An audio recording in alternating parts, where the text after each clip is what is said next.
Hey, what's up guys, my name is Charlie. Today we're going to be doing another requested reaction video, and this video was requested by Billy Mount. And this is going to be Cinematic Excrement episode 74, Die Another Day. Oh boy, I believe that's the James Bond movie, I believe, because I enjoyed all the James Bond movies. I believe the Sean Connery ones were the best one. I've never been able to pronounce this guy's name properly, Sean Connery. Don't judge.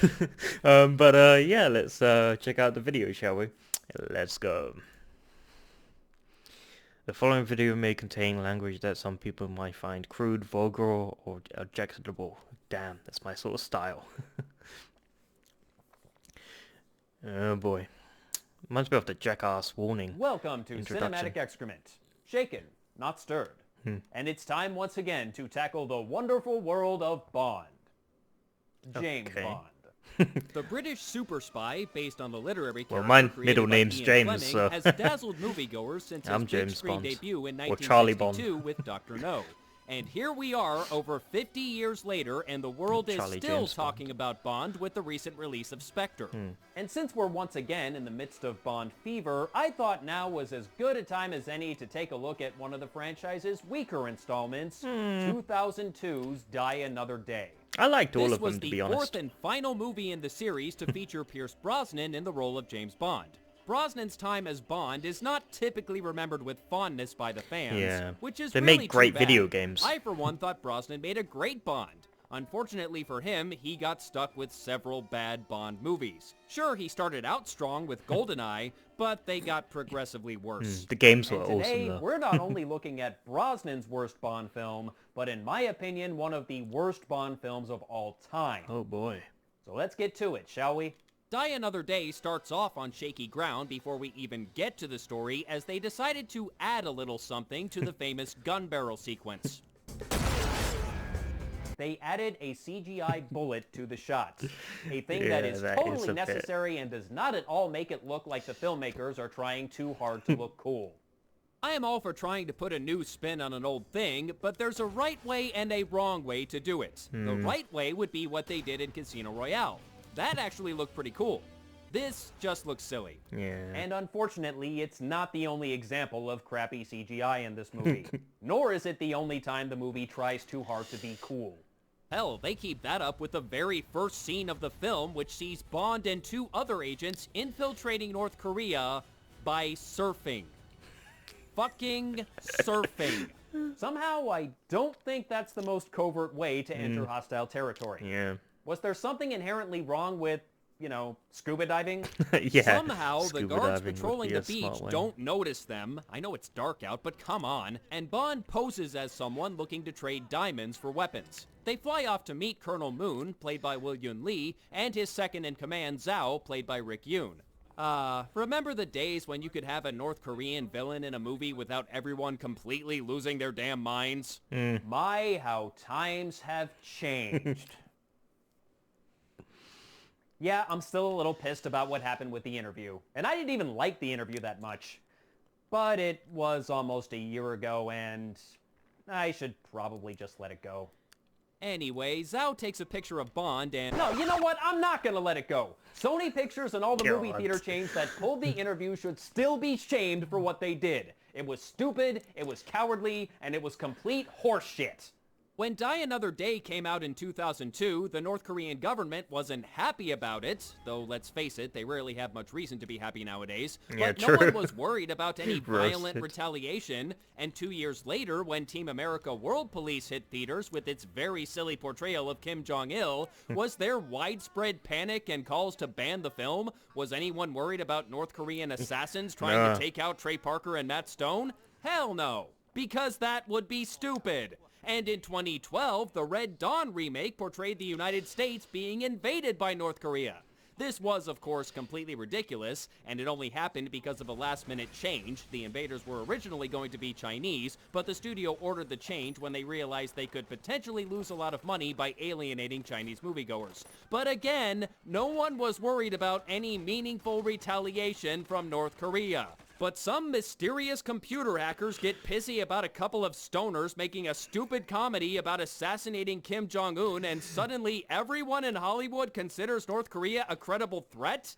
Now they're seriously worried about terrorist attacks on movie theaters by angry militants from Best Korea? Even when President Barack Obama himself told them they were overreacting. No way, I am not letting this go. No one should let this go. come on, just get on with the bloody We should all remember movie. just how stupid this was in order to ensure it does not happen again. Ever. Okay, move on with the movie.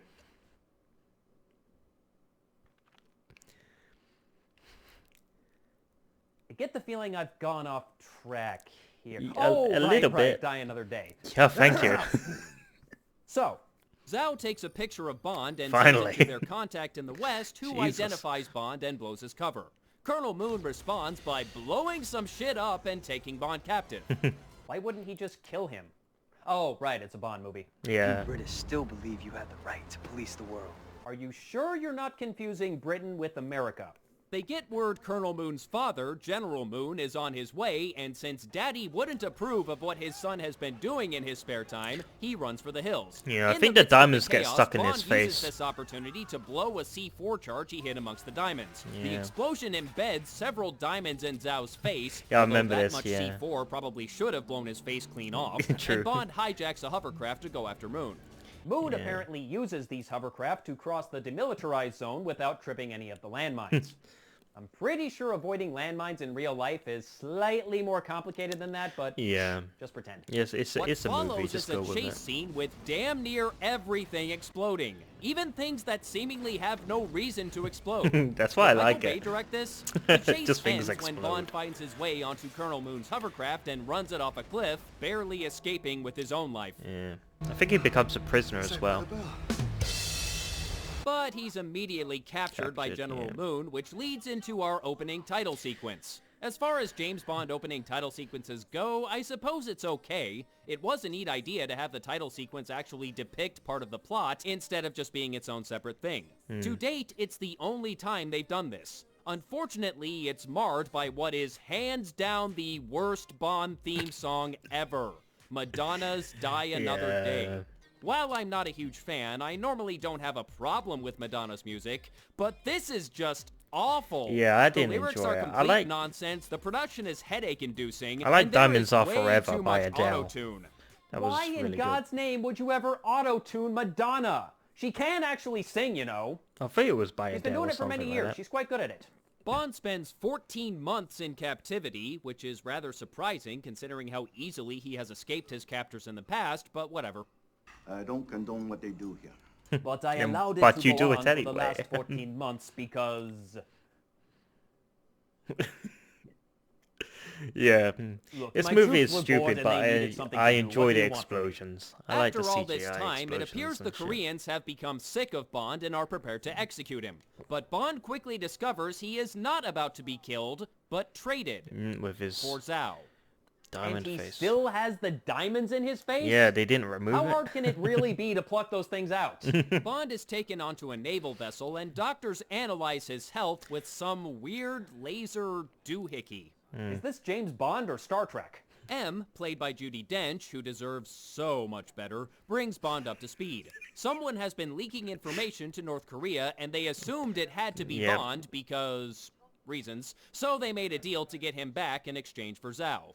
Bond, of course, proclaims his innocence and demands he be released so he can go after Zhao. But M isn't having it. So Bond has to plan his own escape by... stopping his own heart? What? The doctors resuscitate him, and Bond immediately zaps them with the defibrillator.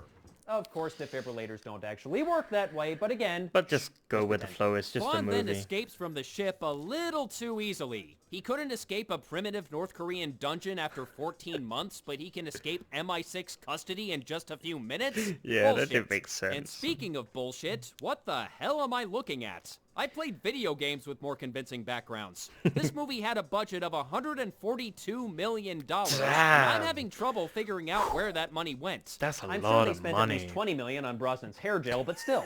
Bond saunters Head into the gel. Hong Kong Yacht Club as is, which is hilarious, but it looks like he has friends in high places as the hotel manager recognizes him immediately and gives him the presidential suite and a fresh change of clothes. And since the manager also happens to be with Chinese intelligence, he arranges for Bond to fly to Cuba, where Zhao was last spotted. Well, this is just a little too convenient, isn't Yeah. it? The man was just blacklisted by MI6. Now, I can believe a man like James Bond could find a way around that. Wouldn't be the first time. But it should still require some goddamn effort. Bond heads to Havana, where he makes contact with another man designed to make his job The story's far too silly, easy, but the and he explosions finds are out good. Zhao has traveled to a The medical laser cannon clinic at on the the end. fictional Isla de los Órganos. A medical clinic on the Isle of Organs. Subtle. I know. But before he can head to the island, he naturally has to make contact with this movie's Bond girl, Jinx. That's played by $40 Halle million Berry. worth right As you there. can see, Miss Berry is enjoying the Caribbean and a lovely Honey I lied, Rider 50 reference. million. And there's a reason for this. Totally worth Die $50 Another million Day was right there. intended to be a celebration of Bond's history, as it was the 20th official Bond film, and it contained several references to previous movies. Unfortunately, not only does this violate the rule of not referring to a better movie or several better movies during your own, but it seems they put more focus on callbacks and not enough on making the current film good. Case in point, the absolutely horrendous dialogue when Bond first meets Jinx. Oh, I'm just here for the birds. Ornithologist. Wow. So That is a cheesy. mouthful. Get it? It's funny because she said there's a mouthful while looking at his penis. God. Ah. And then we get to the pointless sex scene, which is far more graphic than you'd expect it to be. Of course, sex has always been part of the Bond films, but it's always usually slow music implied and- rather than shown. Yeah. It is pretty tame by today's standards, especially for, say, the average Game of Thrones viewer. Yeah. But for a Bond movie, it just feels out of place. The next day, I Bond agree. heads to the clinic, and sure enough, Zhao is there undergoing DNA replacement therapy, a procedure that is apparently slowly turning him from an Asian man into a white dude. And if you think that sounds ridiculous, It is. you're right, it is. Yeah. But it gets worse. Do you know how Oh, this boy. extremely delicate and complicated medical procedure that replaces a person's entire DNA makeup is done? I think it was like diamonds or something. wasn't it? Bone marrow transplant. Or bone marrow transplant. Yeah, but wasn't there a diamond I'm not device? kidding. That's actually how they explain it. They kill off the existing bone marrow, swap in some fresh DNA, and presto, you've changed your race. Yeah, but I'm And sure to there was think, like a all this diamond time, device. Rachel Dolezal has been doing it the hard way. Or was it a diamond This gun is or so diamond cannon? stupid, I hardly know where to begin. If you kill off a person's bone marrow, one of two things will happen. A, that person will die, or B, that person will fucking die. And simply replacing bone marrow isn't nearly enough to change a person's DNA. DNA exists in every part of your body, Yeah, not just the skin, bone marrow. sweat. For the love of God, Moonraker was more scientifically sound than Die Another Day. And that is saying something. Oh, and the Moonraker, cherry Jesus. on top of this sundae of ridiculousness, Zhao still has the diamonds in his face. Why? If he's trying to change his identity, shouldn't removing the diamonds be step one? There aren't exactly a lot of people just walking around with face diamonds. Even if they somehow turn him into a white guy, they're still gonna be able to pick him out of a crowd. Zhao manages to get away from Bond, but what's this? Jinx is also on the island looking for Zhao. Unbeknownst to Bond, she's with the NSA. Unfortunately, she also fails to kill Zhao and she's cornered by the guards. But she escapes by diving off the wall? And a Yeah. boat is just waiting for her down below? Okay. How convenient. One, that was a terrible special effect. Two, at that height, even if she hits the water, the impact is still probably going to kill her. Yeah, that At would the kill very you. least, she's not going to be able to just be swim like away like smacking nothing into happened. a stone at And that. three, the boat was there waiting for her? Yeah, convenient. So this was her escape plan all along? Hang on to your hats, folks. We have just hit DerpCon 3. Bond manages to snag a trinket off of Zhao before he escapes, and inside he finds diamonds, With the help of his Cuban contact, he Diamonds. learns they belong to a man named Gustav Graves, played by Toby Stephens. But apart from his laser signature, the diamonds are identical to African conflict diamonds. What an amazing coincidence. Since Graves is scheduled to be knighted, because reasons, Bond takes a flight on Product Placement Airlines back to the UK.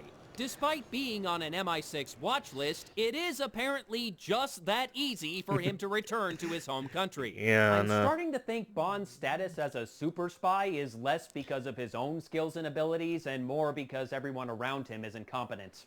Bond witnesses Graves arriving at Buckingham Palace by skydiving in, with a not at all subtle reference to The Spy Who Loved Me, and it seems a bit unlikely that the Queen would allow him to do such a thing, knighthood or not. Hell, the filmmakers had to move heaven and earth just to film this scene. The official story on Mr. Graves is he was an orphan working in an Argentinian diamond mine, and at some point within the last year, he discovered diamonds in Iceland. He then immigrated to the UK and already speaks with a perfect English accent.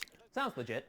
As we discover later in the film, and as you may have already guessed, Gustav Graves is not what he seems. He is, in fact, Colonel Moon, who has gone through the same DNA replacement therapy that Zhao was in the middle of before he was rudely interrupted This by is a Bond. scene where I remember This like a diamond blows device. my mind I on remember. so many levels.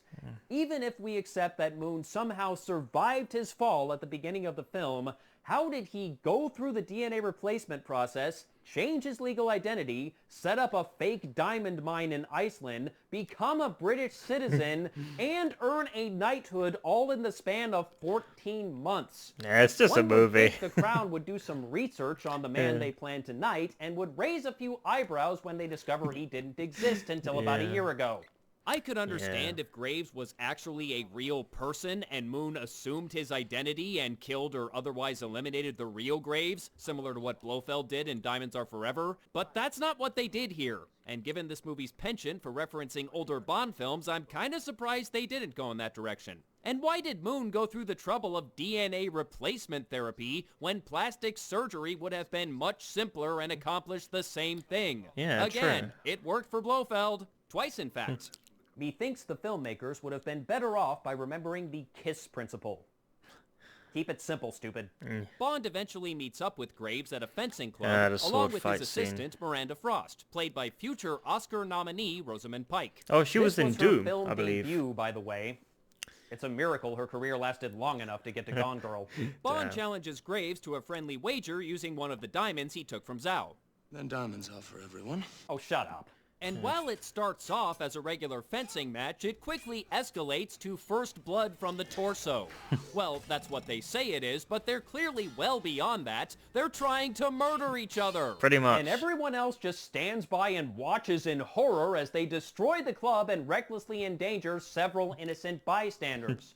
And of course, no one thinks to call the police because, well, that would It's just be just silly. a movie. I will give Brosnan and Stevens credit for doing most of the stunt work in this scene, but even their best efforts can't prevent it from looking completely ridiculous. After nearly killing each other, Bond and Graves are suddenly best friends, because why not, and Graves invites Bond to the unveiling of his latest invention in Iceland. I expect the pleasure of you in Iceland. I'm afraid you'll never have that pleasure, Mr. Bond. I'm pretty sure she Ooh, was how in Doom. cold. She played Sarah or something like that, I can't remember. And her name is Frost, I get it. Bond then gets a message from M directing him to an abandoned subway station where she immediately has him locked up for disobeying orders, property damage, reckless endangerment of civilians, and all-around stupidity. Oh, I'm sorry. I meant to say that's what she should Yeah. have done. What she actually does is put Bond back on active duty so he can go to Iceland and further look into Gustav Graves. Apparently the M stands for moron. And Bond isn't the only one looking into Graves. It turns out Miss Frost is with MI6 as well, and her job as Graves' assistant is just a cover. You volunteered for this operation, but in 3 months you've turned up next to nothing. Gee, why do you suppose that is? Wasn't she also in Before Bond can officially begin his mission, Chocolate, he of that course Johnny has to Depp get his movie? standard assortment of gadgets from Q, played for the first time by John Cleese after being named the successor to the original Q, Desmond Llewellyn, in the previous film, The World Is Not Enough. It would also be the last time Cleese would play the character, as the producers hit the reset button in 2006 with Casino Royale, and when they eventually reintroduced the character in Skyfall, they cast Ben Whishaw in the role. It's too bad Cleese had such a short time as Q. I, for one, thought he played the part quite well. He's certainly one of the better parts of Die Another Day. No, you're cleverer than you look. Still better than looking cleverer than you are. In addition to showing off some gadgets from previous Bond movies, because did we mention this is the 20th Bond film? Did we? Because it totally is. Q gives Bond his equipment for his current adventure. A ring that shatters glass, make sure you turn that off before you grab a drink at the bar, and perhaps the most ridiculous gadget in the history of the franchise, a car that turns invisible. I remember this from the video game. The car has a friggin' cloaking device? Again, is this James Bond or Star Trek? As we move ahead to Iceland, and even the movie seems to be in a hurry, unless I accidentally stepped on the remote and hit the fast forward button.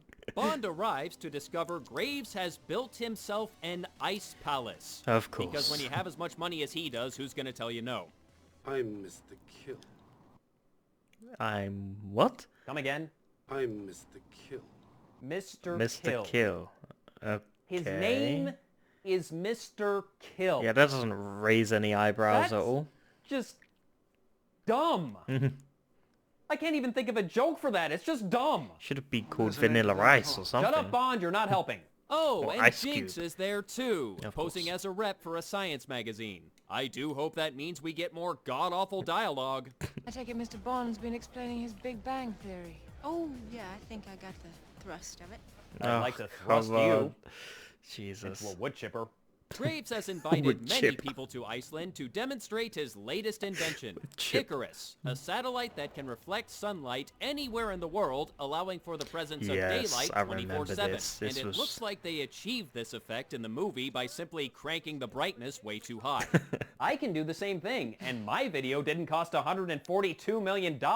True. Though I wonder if I could find a way to claim it did. It'd be a hell of a tax write-off.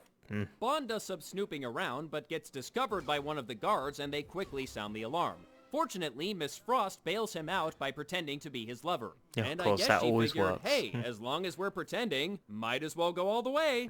Man, she went from fuck you, James, to fuck me, James, in about 60 seconds.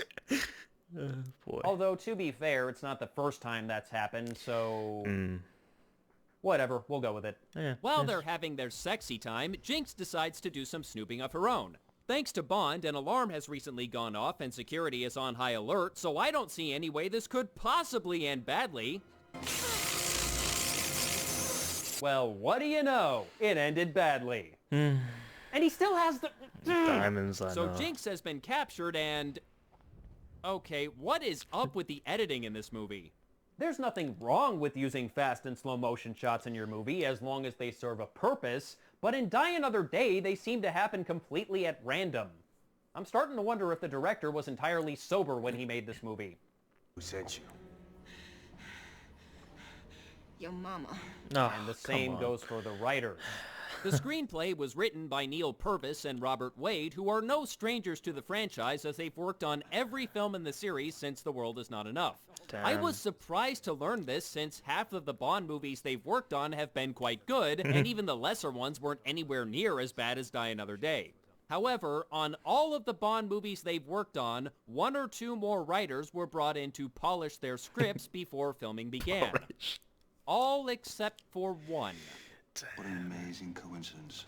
Mr. Kill proceeds to slowly kill off Jinx with a laser in an obvious Oh, nod to yeah. Goldfinger, but Bond, It's always the reinvigorated laser. after a good shag, just happens to show up to save the day. Yeah. And with all these frickin' laser beams, could this fight look any more ridiculous?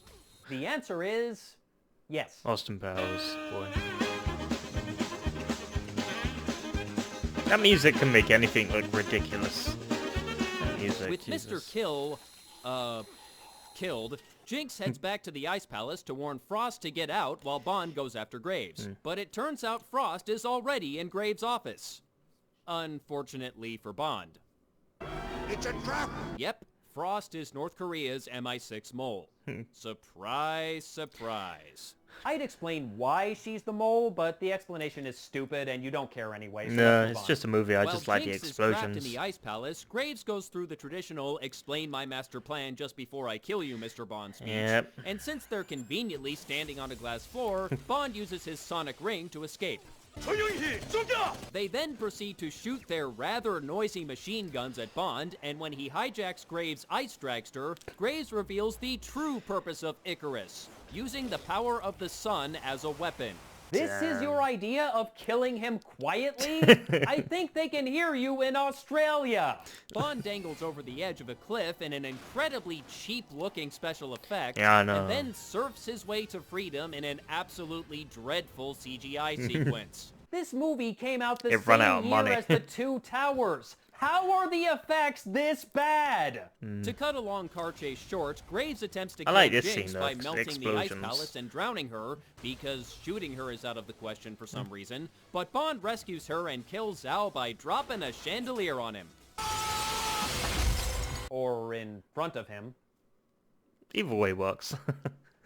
Graves escapes to, Pyongyang.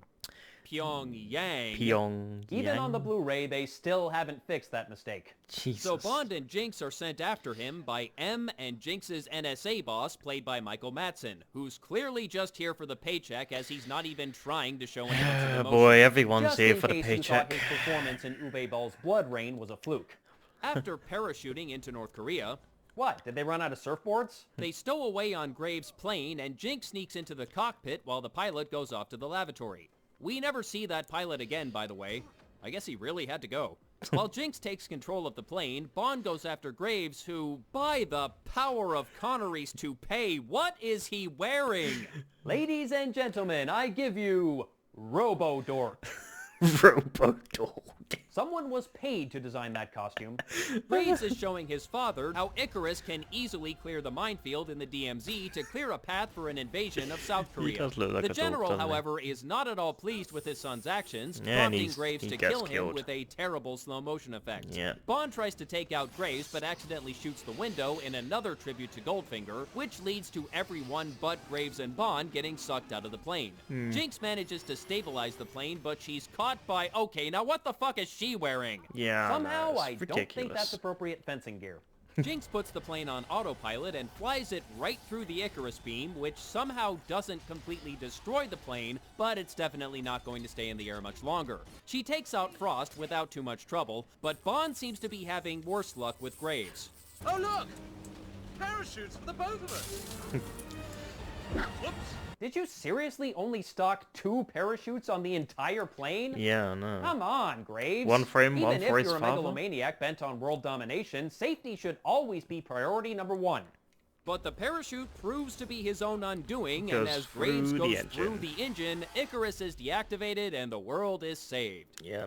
Well, we just came inches away from annihilation. I see no reason to have a reaction. And Bond and Jinx escape in a helicopter and celebrate their victory by banging on a pile of diamonds. Which Of sounds course. terribly uncomfortable. So that's Yeah, Die they're pretty Another Day. sharp. Diamonds are really rock solid. It kind of sucks. And cut through The stone. story is stupid, the villains are silly, the dialogue is ugh. The random fast and slow motion is annoying, the references to older Bond films aren't nearly as clever as the filmmakers seem to think they are, Yeah. and the special effects are just wretched. Now, I Yeah, don't expect these every scenes are Bond movie horrible, to be but- a masterpiece. When you make 20 films, they can't all be winners. Hmm. But usually, even when a Bond movie is bad, it's still enjoyable. Moonraker is a good example of this. Die Another Day is not. It's just Made plain good video terrible. games. I know many people will disagree with me on this one. The film did get several positive reviews upon release, and it was the highest grossing Bond film at the time. But it has received its fair share of criticism as well, so I'm not alone. Yeah. Among the film's critics was former James Bond actor Roger Moore, who blasted the terrible CGI and the invisible car in particular. I thought it just went too far. And that's from me, the first Bond in space. He's right. Do you know that? In any case, the movie's reception apparently wasn't as good as the producers were hoping for since they rebooted the series with Daniel Craig for the next movie. The studio also dropped plans for a spin-off movie based on Halle Berry's Jinx character, presumably once the cocaine wore off and they asked themselves, wait, Why are we making a Jinx movie? Was anyone asking for this? If you're a fan Probably of this not. movie, fine. You're certainly not alone. But in this reviewer's not-so-humble opinion, Die Another Day represents the worst of the Bond series and is best left forgotten. It's a shame this was Pierce Brosnan's exit from the franchise. He deserved better. That's all for today. And with the holidays coming up, I think I'm about due for a vacation. To someplace far, far away. From this movie. Until next time, I am the Smeghead, and Hollywood can suck it. Okay, I think that's the end of the video. I think. Is there no... Last video I had like a special ending. So you live to There we die go. another day. Hey, that's the name of the movie! Oh boy, well, yeah, I mean, I enjoyed all the James Bond movies, even Die Another Day. I still enjoyed it. The story was terrible, the jokes were cheesy, but I enjoyed the sort of special effects. Not the bad ones like the water scenes and stuff like that with the surfing, just like the ending where you see everything explode and just bits and bobs of the movie. I just enjoyed parts of it. I didn't enjoy the whole thing. I just like cherry picking it. You know, oh, that's a good bit. Oh, that's a good bit. I enjoyed the Visible Card because it reminded me of the James Bond GameCube game. Now, I don't think there was ever a James Bond Die Another Day game on the GameCube or anything like that. But there were other sort of James Bond games on the GameCube based on the other James Bond movies, and they were pretty awesome. And I think they had the invisible car or the bulletproof car and stuff like that, I'm pretty sure. But I just can't remember what the games were called. But yeah, I mean, it may be the worst James Bond movie of all time, Die Another Day. But I still felt like it was an acceptable movie, you know, just for explosions and shit. I mean, I didn't really care about the story. I mean, it's just the same shit over and over. Kill a bunch of guys, bang the chick, and save the day. It's the same generic Hollywood movie, you know. I mean, the amount of movies, the amount of movies that do that is just astonishing. So it's not meant to be the next bloody Da Vinci sort of movie, you know. It's just another action flick where the guy saves the world and bangs the chick. You know, it's the same bland thing we always see every single day in Hollywood movies. But yeah, I gotta say, I mean, it's not the greatest movie in the world, but it's a James Bond movie. Just go with the flow, just accept it, just let it, just let it be a James Bond movie. You know, don't take it serious. Don't take it, you know, don't take it all serious. It's not supposed to be, I don't think. But yeah, it is the worst. But other than that, like I said, just watch it for the explosions, and that's really it. And that's the reason why I like it, because it has explosions. I like anything with explosions. But yeah, if you like this video, make sure to give a like, comment down below, and make sure to subscribe to my channel if you enjoy my content. I'll see you guys in the next video. Peace.